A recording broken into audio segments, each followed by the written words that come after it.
Have you ever sent an email in a moment of fury, only to wish you could snatch it back from the digital void? Or maybe you've snapped at a loved one during a stressful week, and the silence that followed felt heavier than any argument. In our hyper-connected, always-on world, pressure builds until we feel like a ticking time bomb, and the smallest thing can set us off. But what if the secret to navigating this chaos wasn't about adding more to our plates, but about finding a deep, unshakable core of stillness within? What if you held the power to defuse that bomb before it ever went off? Today, we are diving deep into a book that offers a powerful antidote to modern chaos. Calmness and Anger by Ta Quoc Ke. This is not just another self-help book filled with fleeting motivational quotes.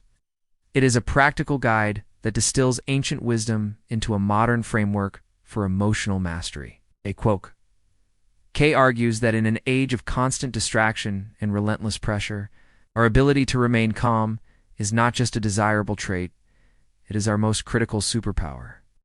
It's the key to making smarter decisions, building stronger relationships, and finding genuine success without sacrificing our well-being. So if you are ready to stop letting anger control your life and start commanding your own peace, stay tuned as we unpack 3 life-changing ideas from this incredible book and show you exactly how to apply them. Our first and most foundational idea from the book is the power of calmness. In our society, we often mistake quiet for weakness and aggression for strength. We see the loudest person in the meeting as the leader, and we think that reacting instantly shows that we are engaged and decisive.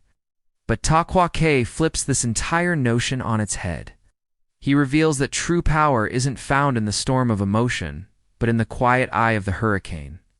Calmness, he argues, is a profound reflection of inner strength and unshakable wisdom.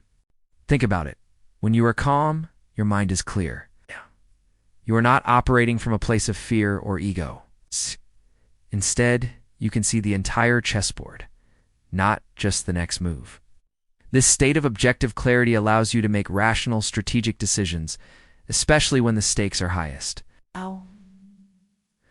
So how do we bring this superpower into our chaotic daily lives? It is simpler than you think. Let's talk about your work life. Imagine you receive a critical email from your boss pointing out a mistake in a major project. The old you might have felt a surge of defensive panic, firing back a hasty reply that only makes things worse. But the new you, armed with the power of calmness, does something different. You feel that initial jolt of stress, but you consciously decide not to react. You step away from your computer. You take a 5-minute walk, maybe just to the water cooler and back. You breathe. This simple pause is not an act of avoidance. It is a strategic maneuver. It creates a space between the trigger and your response. In that space, your rational mind comes back online. You can now reread the email objectively, understand the feedback, and formulate a constructive, solution-oriented reply. Your action step is this. The next time you face a high-pressure situation, implement a 90-second rule. Before you speak or type, pause for a full 90 seconds. Use that time to take 3 deep, slow breaths. This tiny habit breaks the reactive cycle and puts you back in the driver's seat of your own mind. You are no longer a victim of your emotions. You're the calm commander of your actions. Now, let's confront the villain of our story, the destructive nature of anger. Ta Quoc Ke uses a powerful metaphor, describing uncontrolled anger as a poison. This is not just poetic language, it is a literal truth. When you get angry, your body is flooded with stress hormones like cortisol and adrenaline.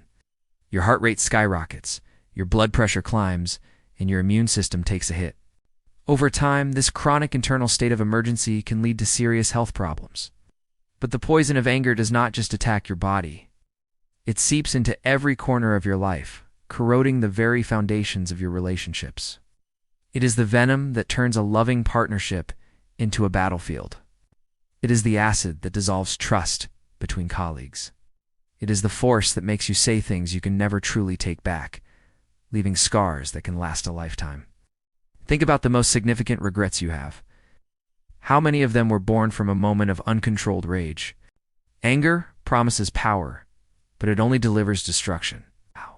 It convinces you that you are winning the argument, when in reality, you are losing the relationship. your health, and your peace of mind. The book forces us to ask a terrifying question. Is winning this one moment worth the long-term price of the poison? Understanding this destructive force is the first step, but how do we neutralize the poison before it spreads? The key is to shift from reacting to anger to observing it. Your action step here is to become an anger detective in your own life. For 1 week, carry a small notebook or use a notes app on your phone. Every time you feel a flicker of irritation, frustration, or outright rage, jot down 3 things. What was the trigger? What did it physically feel like in your body? And what was the immediate impulse you wanted to act on? For instance, your entry might look like this. Trigger: a driver cut me off in traffic. Physical sensation: chest tightened, hands gripped the wheel, face felt hot. Impulse: wanted to honk and yell. This simple act of observation does something miraculous. It separates you from the anger. The anger becomes an object of curiosity rather than an overwhelming force that possesses you. You start to see patterns. Maybe you realize you only get angry when you are hungry, or that a specific person's tone always sets you off.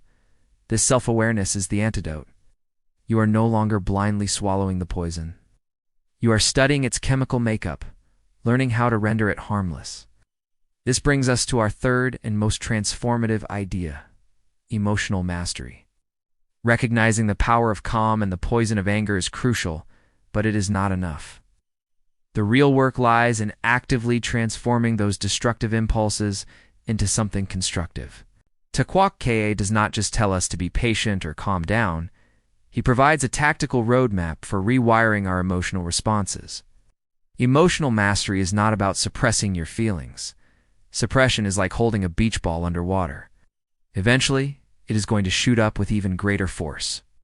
Instead, mastery is about acknowledging the raw energy of anger and consciously choosing to channel it into a different form, like tolerance, understanding, or proactive problem solving. It is the emotional equivalent of a martial artist who does not block a punch with brute force, but instead redirects the opponent's energy to neutralize the attack. It is a subtle, intelligent, and profoundly powerful skill. So, how do we practice this emotional jujitsu in our everyday lives?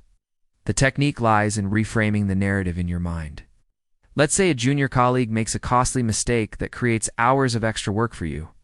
Your initial impulse might be anger and frustration. You might think, how could they be so incompetent? Now my entire evening is ruined. That is the poison talking. To achieve emotional mastery, you must consciously introduce a new thought. Your action step is to practice the benevolent reframe.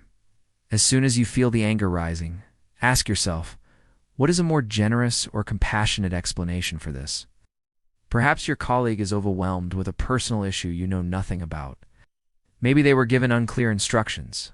Or perhaps they are simply learning, and this mistake is a necessary part of their growth, just as you made mistakes when you were starting out. By intentionally choosing a more compassionate story, you are not excusing the mistake. You are simply refusing to let the poison of anger take root in your mind. This reframe instantly diffuses the emotional charge, transforms your impulse from "I need to blame someone" to "How can we solve this and prevent it from happening again?" You shift from being a victim of the situation to being a leader who can guide and teach. You are no longer just managing your anger, or transforming it into an opportunity for mentorship and understanding. Let's look at a real-life example to see how these ideas come together. Consider Sarah, a project manager at a fast-paced tech startup. She was known for her brilliant ideas, but also for her fiery temper. When her team missed a deadline, she would erupt, creating a culture of fear that stifled creativity. After reading Calmness and Anger, Sarah decided to make a change. The next time a major bug was discovered just hours before a product launch, the old Sarah would have stormed into the office and demanded to know who was responsible. But the new Sarah did something different. She felt the familiar heat rise in her chest, but instead of reacting, she walked to the window and took 3 deep breaths, applying the 90-second rule. Then, instead of placing blame, she practiced the benevolent reframe. She thought, everyone is exhausted and has been working incredibly hard. Mistakes happen under this much pressure. She walked back to her team and said calmly, "Okay, this is a tough situation. Let's not waste time on blame. Let's focus all our energy on a solution. What are our options?" The shift in the room was immediate. The team, free from the fear of her anger, rallied together. They brainstormed with incredible focus and creativity, found a clever workaround, and managed to launch on time. Sarah didn't just prevent a disaster. She transformed a crisis into a moment of team building and triumph. Her calmness became a source of strength for everyone, proving that true leadership is not about being the loudest voice, but the calmest mind. So, let's quickly recap the powerful actions you can take starting today. First, when faced with pressure, use the 90-second rule. Pause and breathe before you react to reclaim your power. Second, become an anger detective. Track your triggers to understand the source of your anger and separate yourself from the emotion. And third, practice the benevolent reframe. Consciously choose a more compassionate narrative to transform anger into understanding. Remember, this is not about achieving some mythical state of perfect, uninterrupted Zen. It is about progress, not perfection. Every time you choose a calm response over an angry one, you are strengthening a new neural pathway. You are building a muscle. Each small victory makes the next one easier. If this video has sparked something in you, hit that like button to let us know. We want to hear from you. Which of these 3 action steps are you going to try first? It's the 90-second rule, becoming an anger detective, or the benevolent reframe? Share your commitment in the comments below. And for more practical wisdom to help you master your mind and upgrade your life, make sure you subscribe to DreamAIReview.